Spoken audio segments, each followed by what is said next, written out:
Let's warm up our hands together for Moses Okello of Jasiri Fund Manager Program Officer, who will be moderating this session on my favorite topic, the impact of gender lens investing on women in Kenya. And so I'd like to invite the testimonies will come from Jasiri Fund Women Entrepreneurs. Mason Athiambo, if you can come on stage. Pamela Wasike, from Palms Collections. Hilda Oside, Daisy Electronics Enterprises. And Mayson's business is called Masimaya Creations. Can we give them a round of applause as they settle in on stage? Good afternoon, everyone. Yes, my name is Moses Okello. I work for Center for Rights, Education and Awareness, CRU Kenya. I am a proud male ally and excited to be here today, together with other allies that I see in the room. And as was mentioned by Peter in the morning, truly we are proud to support the cause of women's economic empowerment. So this is a journey that we've taken, and we're still here to support. And briefly, why women's economic empowerment at CRU?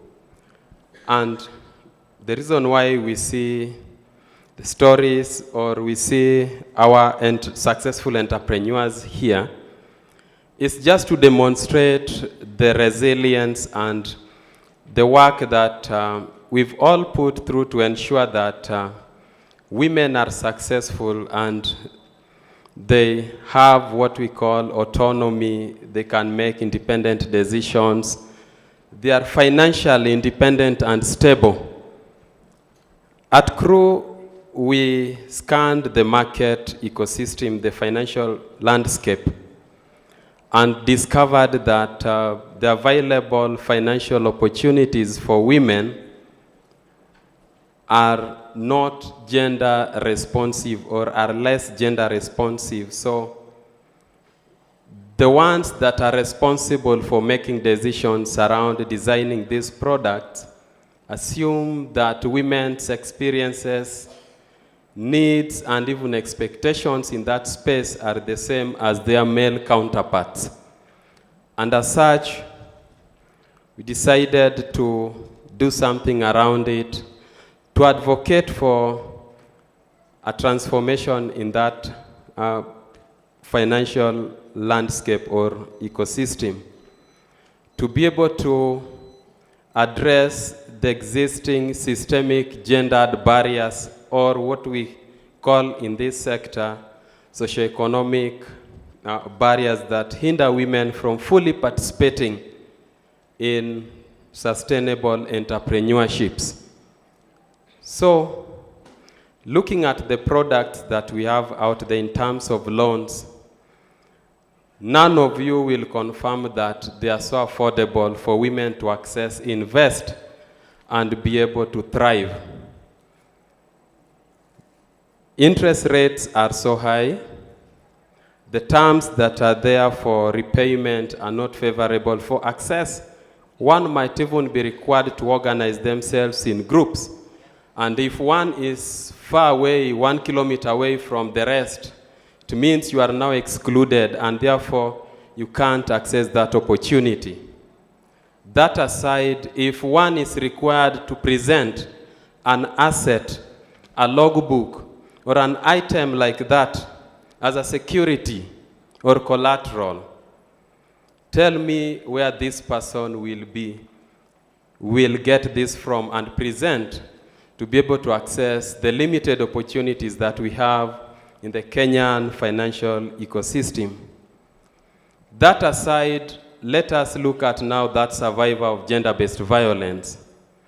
The one that in that group where they are organized in and is going for the available opportunity out there, but the financial service provider asks or group members to act as a guarantor or guarantor to this lady. the women in that group fearing that this lady is at risk. We are not talking about the bank itself or the financial service provider. So I want us to look at the nature of gender inequalities that we must address and get everyone on the table to be able to make decisions on matters that affect them most, to be able to access opportunities to invest and to grow. As such, again, I would talk briefly about the unpaid care and domestic work.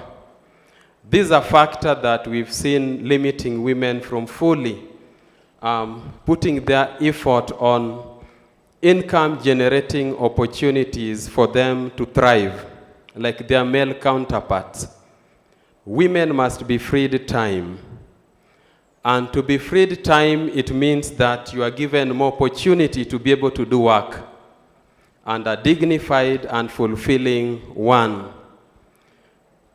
Let us scan the entrepreneurship or the workforce or work development landscape. Can we conclude right now that women operate in business environments that are safe, that are secure, and more enabling for them to thrive? If there is any of us that can confirm that, you can raise your hand. But it's a challenge that we have, and this is something that we've experienced. That's why in most organizations, we have the element around even safeguarding. We have issues around gender equality, inclusivity. We discuss all this. And as a proud male ally, I've always tried to be empathetic, a keen listener, supportive, one that advances the cause of women, like I said. So having said that, let us take a look at the program that we have, the Jasiri Fund program. Our director mentioned this in the morning, but the program came back, was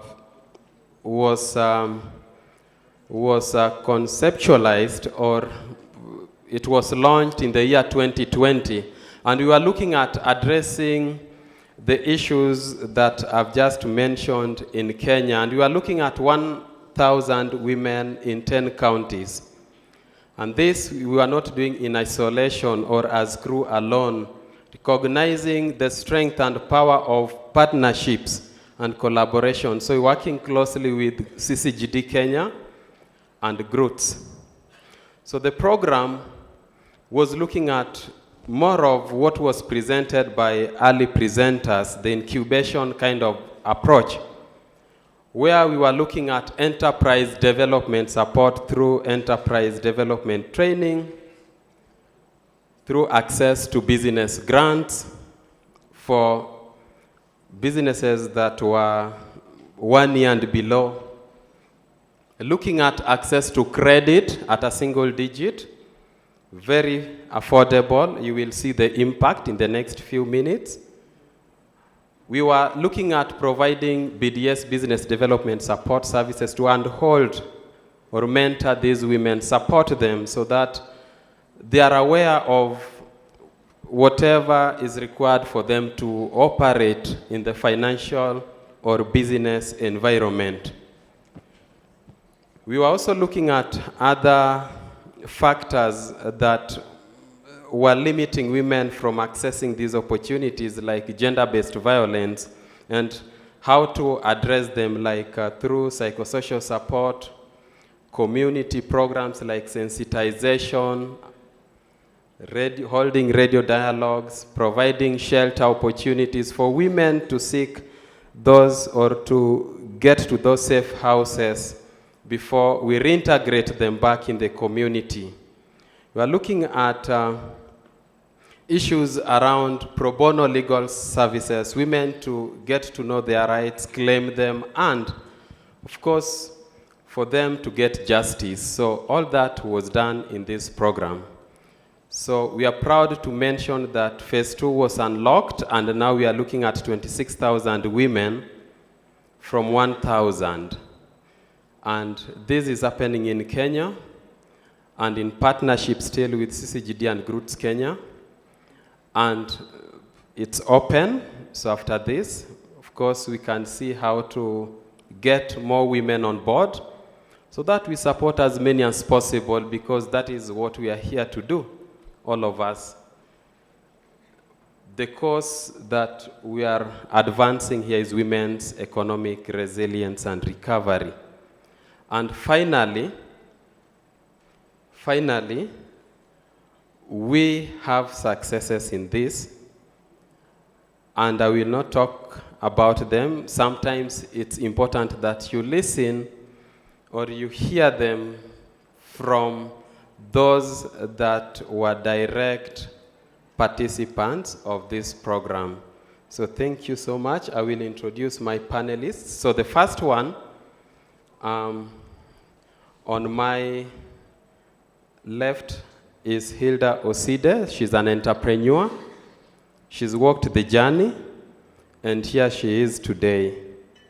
The next one is Pamela Wasike. So Hilda is running an electronics shop. The next one is Pamela. Pamela Wasike is having clothes collections. That's the business that she does. And the last one is Marceline Adhiambo. So Marceline is, again, an entrepreneur that has been or has walked this journey. And she operates a foods business and also a hairdressing business. So having said that, so I will jump straight to the question so that we get to know how impactful the program was from the women. Okay, to begin with, the first entrepreneur here is Hilda Oside. Yes. Yeah, so the question to you would be, could you share your experience with gender-based violence during COVID-19 pandemic, and how this affected your economic and personal well-being? Okay, thank you, Hilda. Okay, in 2020, I experienced gender-based violence, of which I'm in a state that I can talk about it. Okay, I was actually raped, and at that time, it was all about the infection. So you can imagine you're raped, and you can't even access any hospital because they were all closed, and no one, you cannot tell anyone because we were supposed at that time to be indoors and stay away like 1 meter away from anyone. So at that time, I was this angry, bitter woman. I didn't know what to do. So I'm there. I have to take care of some things because I was living alone at that time. I have to take care of some things. I have a child, and the child is looking up to me. She's not going to school, and no mask, no sanitizer. You have to do this. Those are the challenges that I was going through at that time. And still, I wasn't mentally stable. You can imagine you've been raped, you haven't gone to hospital, you haven't accessed anything, and you don't know even if you have been infected with either HIV or STDs, or even pregnant. So I was this bitter, I was angry, I didn't know what to do. And those were the challenges I was going through at the moment. Thank you. Okay, thank you so much, Hilda, for sharing a little bit of what you went through. Glad right now the support you've received. At least now you can stand before people and share your experience. And that's encouraging. So that's part of what we do. So the next one will be to Marceline Adhiambo. So Marceline, can you describe your experience with the Jasiri Fund, how it has impacted your business or financial situation, but you could also mention how you got to know about CRU. Okay, I'm Marceline Akinya Adhiambo.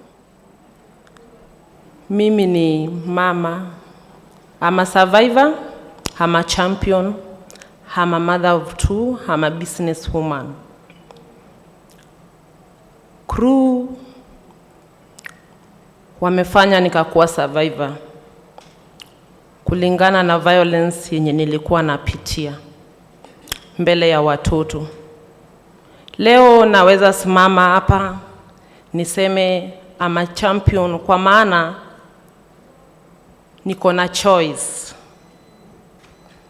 Niko na pesa yangu, watoto wangu wanaenda shule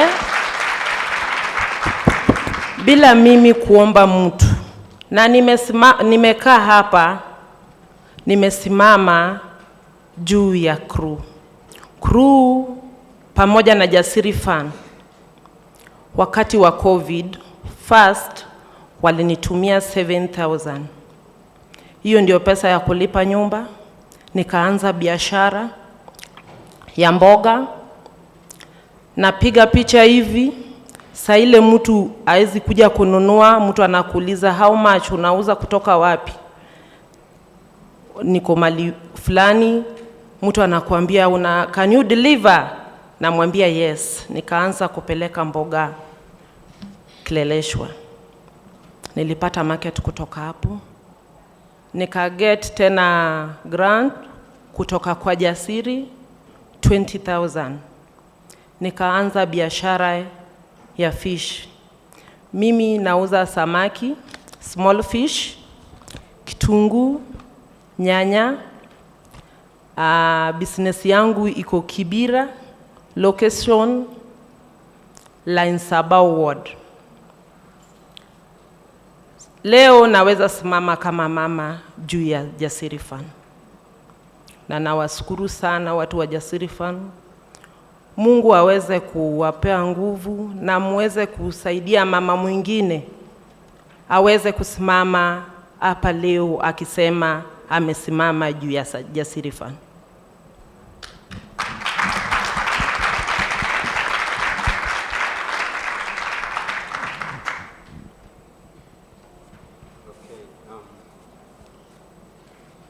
Thank you so much for sharing your experience. It's encouraging indeed. Now we'll move to the third entrepreneur. That is Pamela Wasike.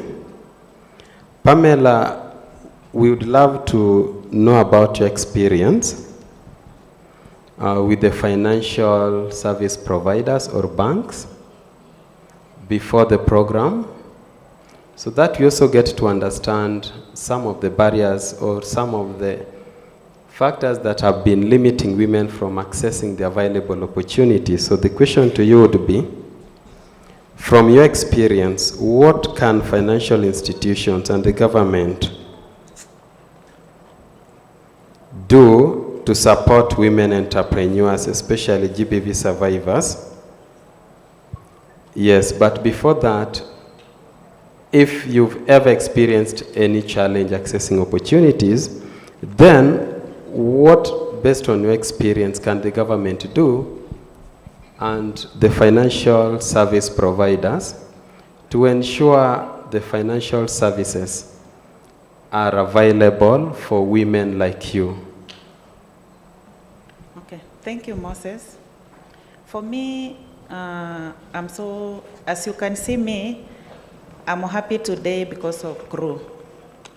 And as the question is related to me, I think as a government, it should be able to build so many centers in each and every area, so that at least each and every person who is violated can be able to access the justice centers. And the moment you access the justice centers, you are able to be enlightened, you are able to be counseled. You know, as a woman, you cannot start doing this business without being taught. You can't just wake up today and you start selling clothes like now the way I'm selling.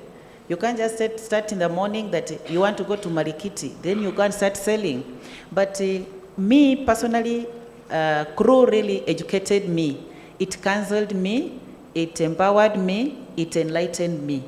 But now, personally, I think as a government, after constructing those centers, whoever that is being violated can be able to go to those centers, not necessarily kwa chief at wapi, but those justice centers. When you go there, you'll be able to be given direction.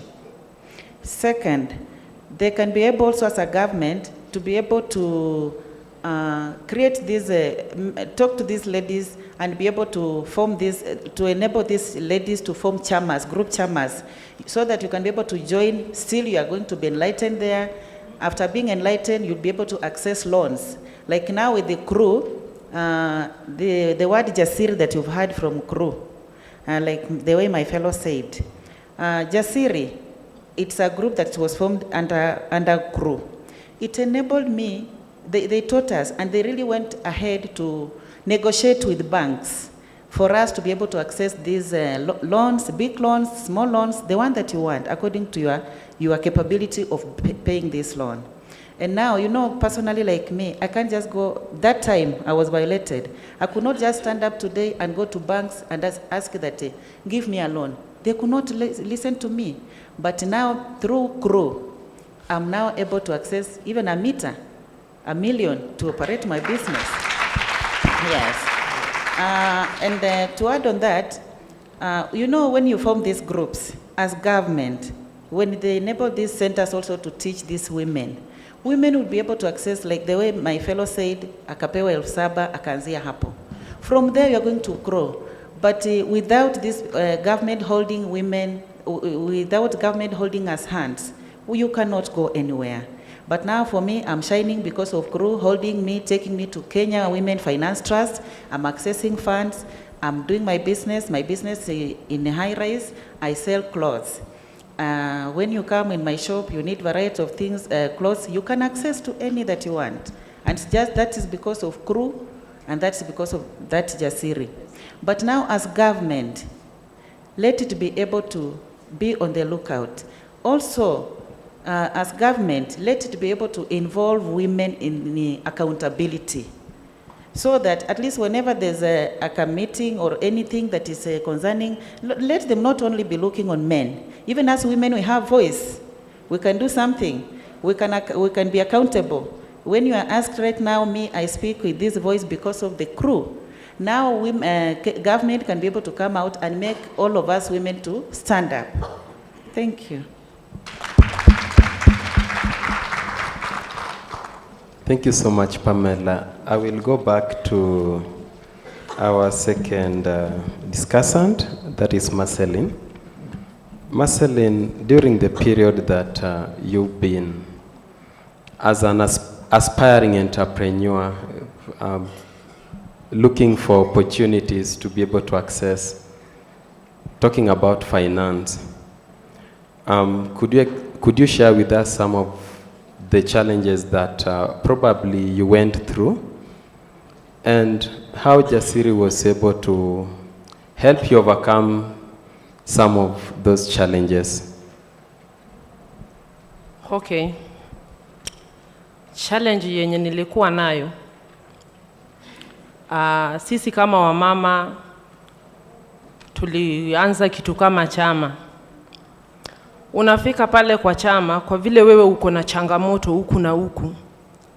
Chama before uchukue loan, lazima watu 5 ama 3 wa sign. Hakuna mwenye anaweza sign kwa maana uko na shida.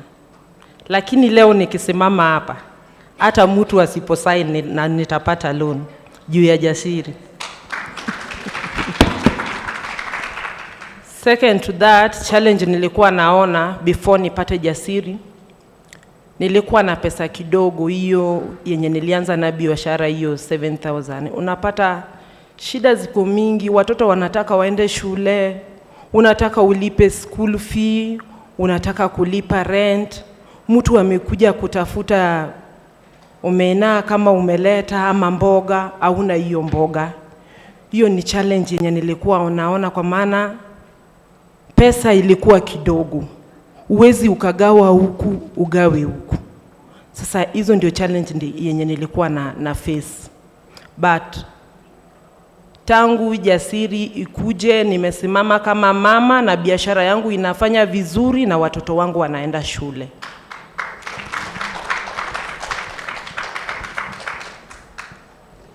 Asante sana. Back to you, Hilda. Apart from the financial support you received from CRU, the trainings that you received on enterprise development, counseling, and mentorship. So how have these services shaped your entrepreneurial journey and personal resilience? Okay, apart from the support I got from CRU, I went for training. At that training, I got skills. Na hizi skills zilinisaidia in communication kwa biashara yangu. There was a time nilikuwa nimefungua hiyo time nilikuwa nimefungua biashara, flood ikakam. So when flood ilikam, I was confused and I was saying, sasa nitafanya nini? And I have to have a mitigation plan. So kutokana na skills zenye nilikuwa nimelearn na CRU zilinisaidia kukuwa na mitigation plan. Nika relocate from that place, and after relocating I changed adversity into opportunity. And nikasema this itakuwa downfall yangu tena. I want to go back where I was. I don't want to be that angry lady. I don't want to be that bitter lady again. Uko nishatoka. So I stood and I said, Daisy Electronics Enterprise lazima itasimama. So I relocated and I started, and Moses tulikuwa tumefundishwa about record keeping and all stuff, so I had all my records, nilikuwa nimeweka vitu zangu intact. So when I relocated, thanks to God, the business is even bigger than before. Yeah. Wonderful. So going to the last discussant, that is Pamela Wasike, and that should be the last. Pamela, could you briefly explain to us how has financial independence and the entrepreneurship journey that you've taken with CRU through Jasiri changed your life, and what are your future aspirations, and what would you tell other women out there? Thank you, Moses. Personally, I remember the group that has left here. There's a lady who said that she was so fearful. She could not sit before people like this and speak. Now, CRU has really made me to be bold. As I speak like this, I don't fear anyone. You can as well come and talk to me, ask me anything about my business. I'll not even fear. But that time, I was fearful. But after education from CRU, right now I can speak as a woman now. I have a voice as a woman. I can do my business well. CRU has really empowered me. I can do my business without fear. I can talk to people without worrying too much worries. I can as well educate. I've educated my kids.